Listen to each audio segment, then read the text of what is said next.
Здрасте, с вами Даня Крастер и команда БНБ. И знаете что? Я хочу переделать газовый горн, потому что иногда есть желание что-нибудь эдакое ковнуть. Прошлый наш рассыпался, поэтому давайте сделаем батин основательный, в котором можно прям, ковать металлище. Это горн 2.0. Погнали!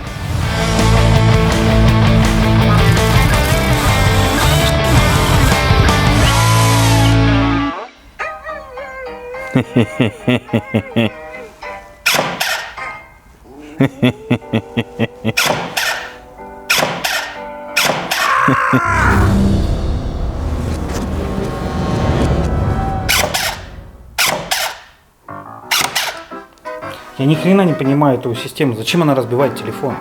Еще раз. Он видит скидку и сразу заказывает, включая новый телефон, избегая возможности заказа кем-то чего-то с твоего телефона. Это же простейшая физика. Чего тебе непонятно? Молотком? А сейчас-то мы его зачем разбили? А чё вы тут мутите? Мы делаем автопокупатель, но кое-кто этим недоволен. Я понял.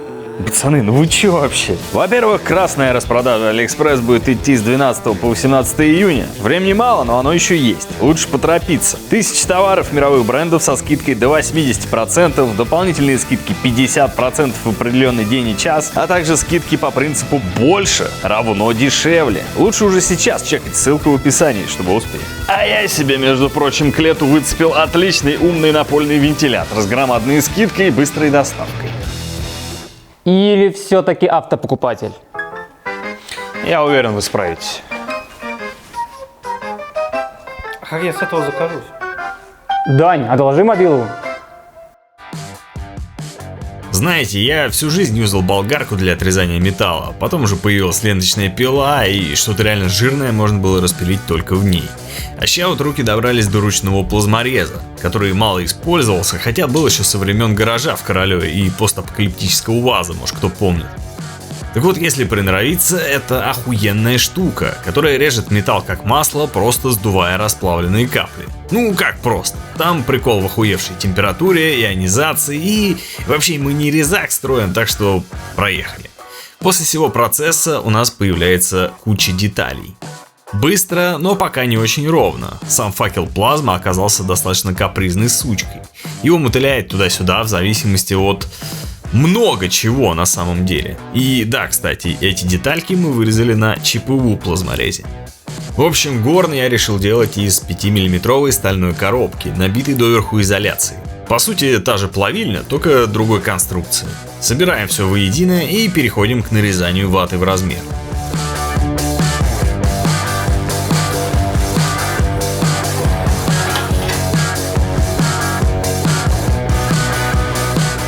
Дальше у нас идут шамотные кирпичи. Нам не удалось найти легковесных, слишком долго ждать, как обычно. Поэтому взяли ебучие тяжелые, которые по твердости как блядский гранит. Отмечаем отверстие для трубы и идем в сверлильню. Проковырять это дерьмо можно только буром с твердосплавными напайками, размер которого был специально затарен под проект. Только так. В сверлильном станке это, кстати, сделать в разы проще и даже, можно сказать, играючи, чем шуриком.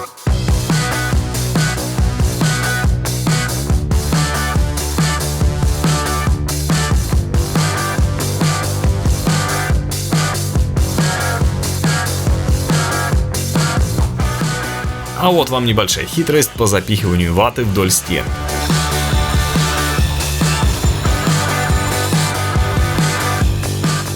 И действительно, когда не упарываешься работой, голова работает лучше.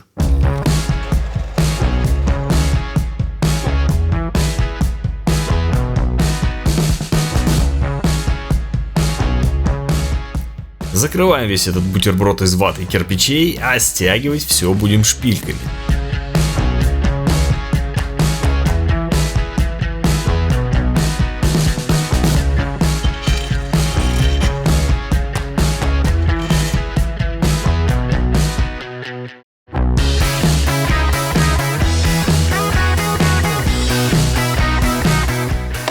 Блять, я охуеваю. Что это за ГОСТы такие? Типа, чем шпильки вот эти делались. Они же метрические. Это М8 шаг какой-то там, блядь, обычный. Но почему профиль резьбы похож на то, как вот эта пружина? Точнее, электрод для плазмы выглядит так же. Просто, блядь, сравните это. Вот это обычный болт М8. Это шпилька, а вот это, сука, электрод для плазмы. И давайте найдем несколько отличий. Я охуеваю, чем они это режут? Ну, типа, как так получается? Какие это ГОСТы, блядь, вообще проходят? И сколько усилия держит? Сука, история умалчивает. Ну, а мы имеем, что имеем. Будем делать так. Задумка в целом такая. Горн можно будет разобрать и поменять там вату или кирпичи, если понадобится. Вообще разборные вещи это клево. Погнали резать дверцы.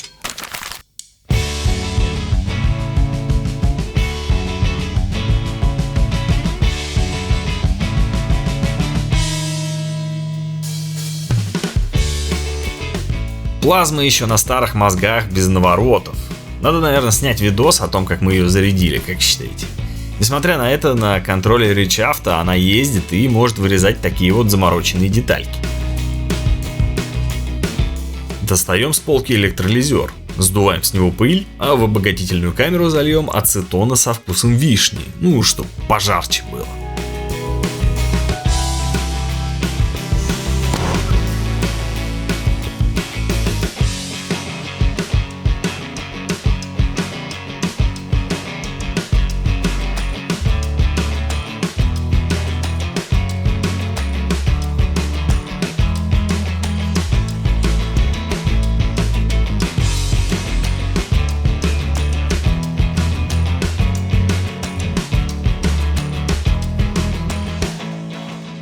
Попробовали даже в прессе гнуть коробки. Вышло хуйвасто. Надо делать оснастку.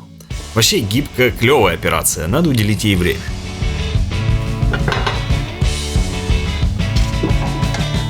У нас вот тут небольшая оказия произошла, согнулась вообще пиздец. Все вообще не так, как надо. Ну что ж, не беда, на самом деле. Прикольно, можно загибать уши, короче, но размер ножа, он как бы говорит. И нахуй, вот что он говорит. Сейчас будем выгибать это обратно.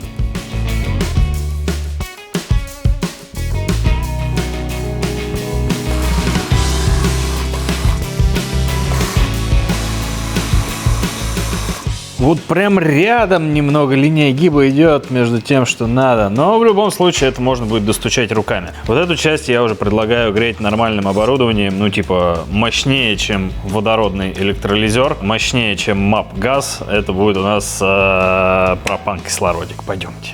А вот у меня в руках находится газовый пропановый резак, пропаново-кислородный. Первый раз, честно говоря, держу в руке эту штуку, несмотря на то, что она у нас давно уже есть. Никогда не запускал. Принцип запуска, по идее, тот же, что для запуска горелок. Сначала открываем пропейн, затем кислород. Вот этим дерьмом уже можно греть нормально.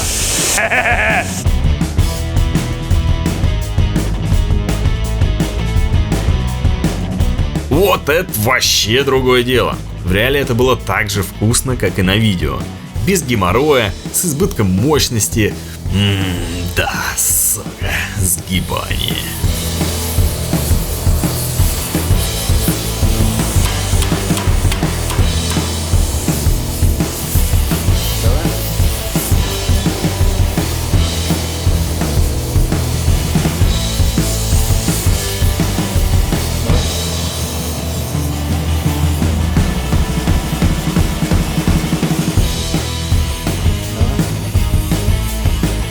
Кстати, прорези конкретно так упрощают сам гиб. Остается только прогреть оставшиеся участки. В итоге мы имеем две симпатичного вида дверцы, на которые ушло не больше 2 часов. Это в целом вышел достаточно приятный проект, который собирается по кайфу.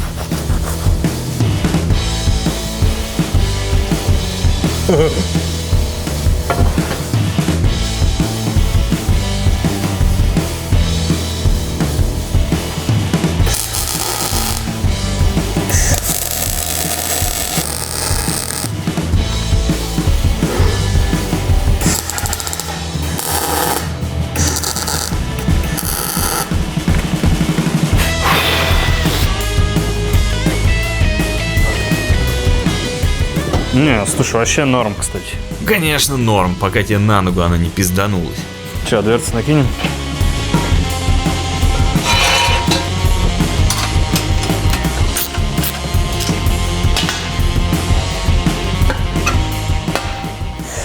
Йо-хо-хо! Посмотрите, какой, сука, саркофаг получился. Нравится.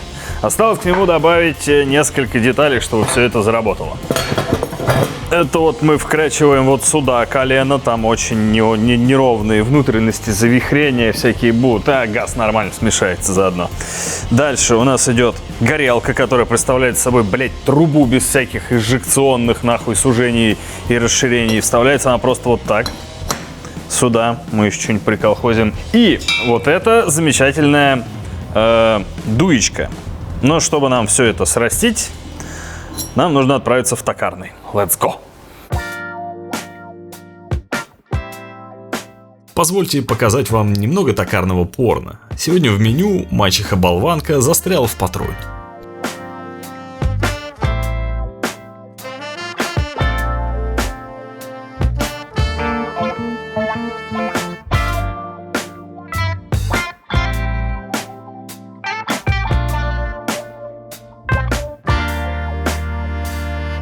На самом деле, чем больше пользуюсь токарным, тем больше убеждаюсь в его незаменимости.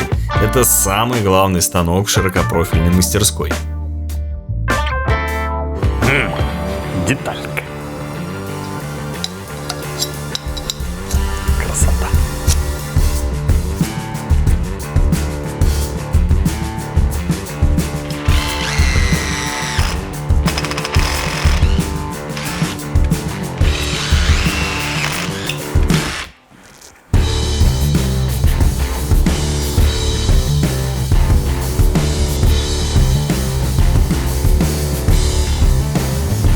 Настал момент собрать все воедино.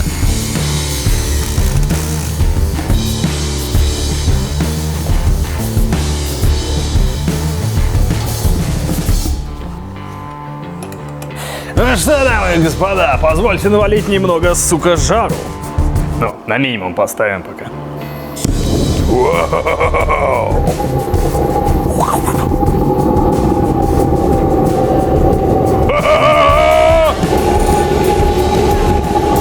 Скворечник, ебать. Для стальных каркарычей. И что там по температуре-то, а?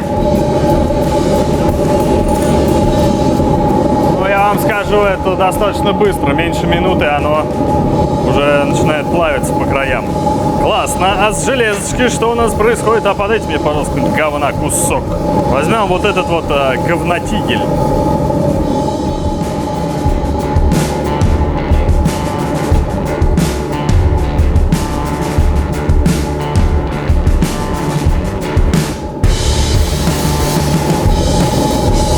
Каких-то пару минут он раскален. Короче, что я хочу сказать. В этом горне совершенно точно можно продуктивно ковать. Давайте допиливать. Все работает, сука! Ха-ха! Дверцы тоже такой конструкции, в которых изи поменять керамическую вату. Она будет там в любом случае вафлиться и деградировать, прямо как я в отпуске. Иди ты нахуй.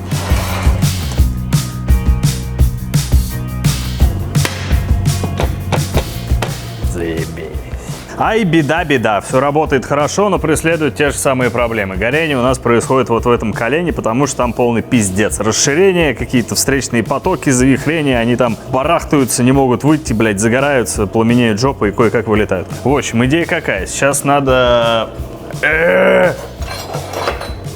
взять в такую поебень, это сгон сварной, колено под 90 градусов. Мы его сейчас вместо вот этой хуйни всей сюда и встроим. Заодно прикрепим дуйку, и ничего особенного здесь нет, никаких приколов. И в принципе можно, наверное, уже и заканчивать, да? Проект-то.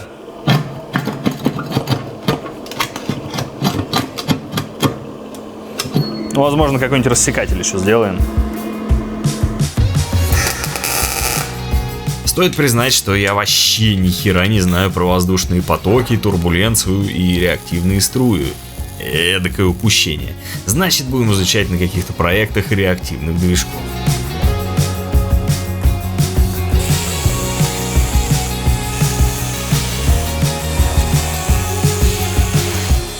Мне, короче, не нравится тот варик, что у нас постоянно идет горение в трубе, и один из способов с ним побороться – это добавление какого-то херово обтекаемого предмета на сопло. После него создаются зоны пониженного давления, поток на выходе сужается, получается, и у нас, по идее, горение должно уходить извне. На вне горений горелка. Все потому, что у нас сечение самой горелки меньше, чем сечение трубы, в которую приходит горелка. Здесь у нас скорость потока уменьшается, и если мы прососем со скоростью воспламенения, у нас опять все уйдет внутрь и будет гореть внутри. Мне это не нравится, а один из способов повысить скорость потока – это сузить канал, через который он идет. Соответственно, мы вот здесь сейчас будем хуйню варить. Пошли в стакан.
И ты, конечно же, не забыл о том, что эта херь прогорит, и ее надо чем-то покрыть, чтобы она подольше служила, да?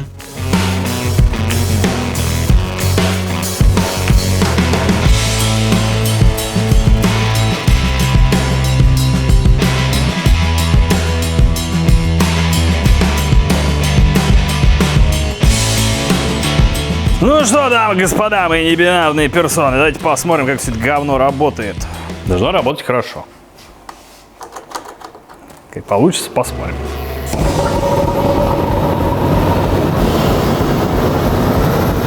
Ну вот так вот это дерьмо и должно работать. Пожалуйста, горелка на режиме.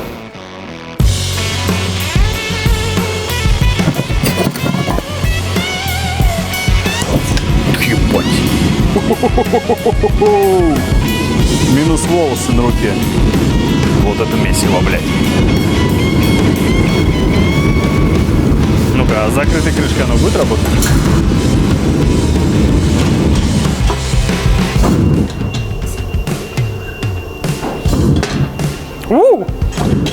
Что это?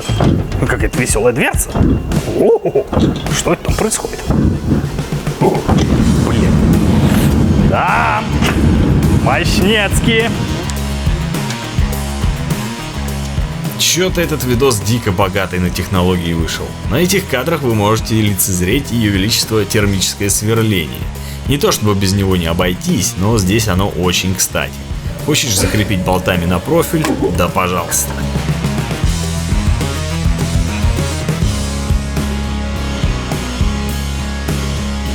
Ирак.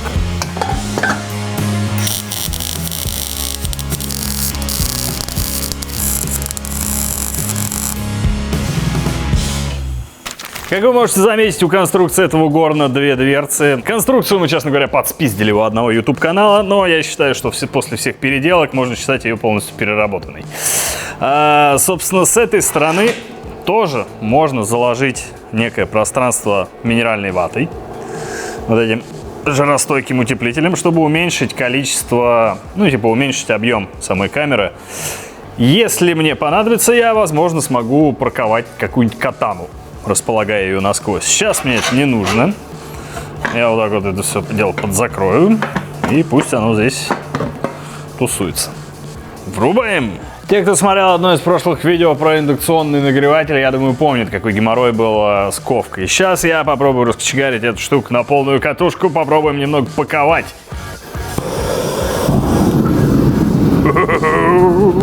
Прикроем печуру, она будет входить на режим, типа все кирпичи должны разогреться. Достаточно, это, ну я не знаю, минут 10-15 должно пройти. После этого заглянем внутрь и закинем туда железяку. Возможно, еще и кирпич закинем. Да, давайте сразу кирпич закинем.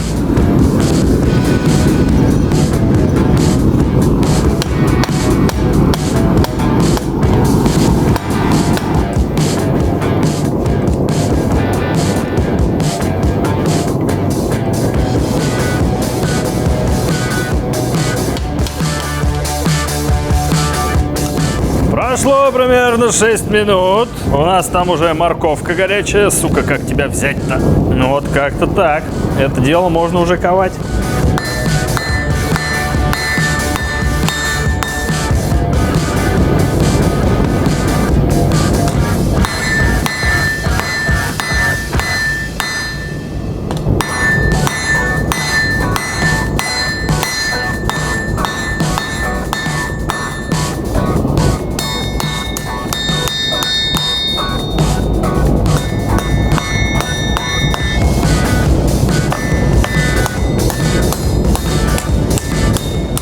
Ну, кузнец я, короче, тот еще. Надо шарить, блядь, тренироваться. Читать, может, что-нибудь прочитать по кузнечному делу. Хотя бы что-нибудь. Ну, как вы видите, она достаточно быстро нагревает. Металл работает стабильно. Благодаря сужающему поток конусу пламя работает стабильно, шуршит там себе, ничего не уходит в горение, хлопков нет, но если правильно все настроить.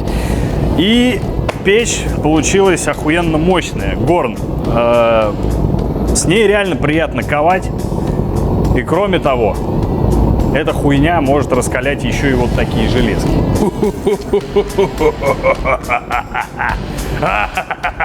Блять. Можно кувалды себе ковать. Молоточечки. Ножи с топорами запретили, потому что... Вот, и на такой разгоряченной ноте я с вами прощаюсь. Точнее, я не прощаюсь. Мы увидимся в ближайшем будущем. Всем спасибо за просмотр, спасибо за ваши лайки, комменты под видосом. Может быть, что посоветуете, как ее еще пиздача можно улучшить, усилить. Также не забывайте, что прямая помощь выходу контента — это сервис Boosty. Там, как всегда, все вкуснее. Между прочим, там будут чертежи этой печки в свободном доступе и куча всего еще. Вот, теперь точно не прощаюсь. До скорого.